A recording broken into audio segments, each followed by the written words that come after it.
নমস্কার। আজকের কবিতা মেসি চুরি। কলকাতাতে আসছে মেসি, খেলা প্রেমী জনতা তাই হয়েছিল খুব খুশি। খুশি কিনতে লাগবে টাকা, 5 থেকে 18 হাজারের টিকিটেই জনতার পকেট হলো ফাঁকা। ভোর থেকে লাইনে দাঁড়িয়ে ভরিয়েছিল যুব ভারতী স্টেডিয়াম। টাকা রোজগার করতে তারা ঝরিয়েছিল ঘাম।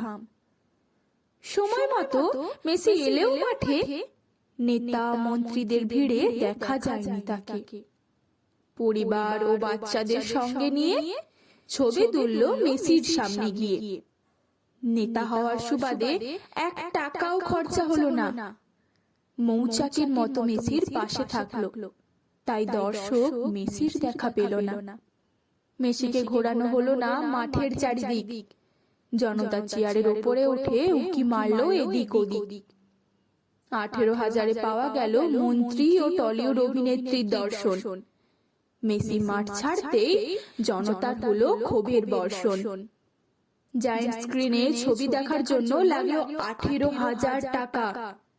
নতুন দুর্নীতিতে জনতার পকেট হলো ফাঁকা। 18 হাজারে রাত থেকে করেও অপেক্ষা, অবশেষে মেসির পাওয়া গেল না দেখা। প্রতারিত হয়েছে তারা, জনতা বুঝলো যখন, তাদের ক্ষোভের বই প্রকাশ ঘটল তখন। ঘাম ছড়ানো টাকায় যারা টিকিট কেটেছিল, তাদের টাকাতেই নেতা অভিনেত্রীরা সেলফি তুলে নিল।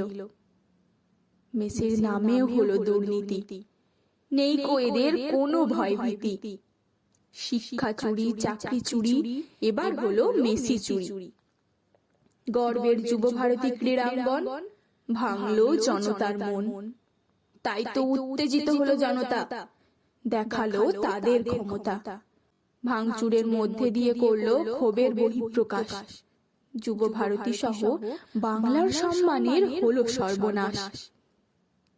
এটাই হলো বর্তমান পশ্চিমবঙ্গ।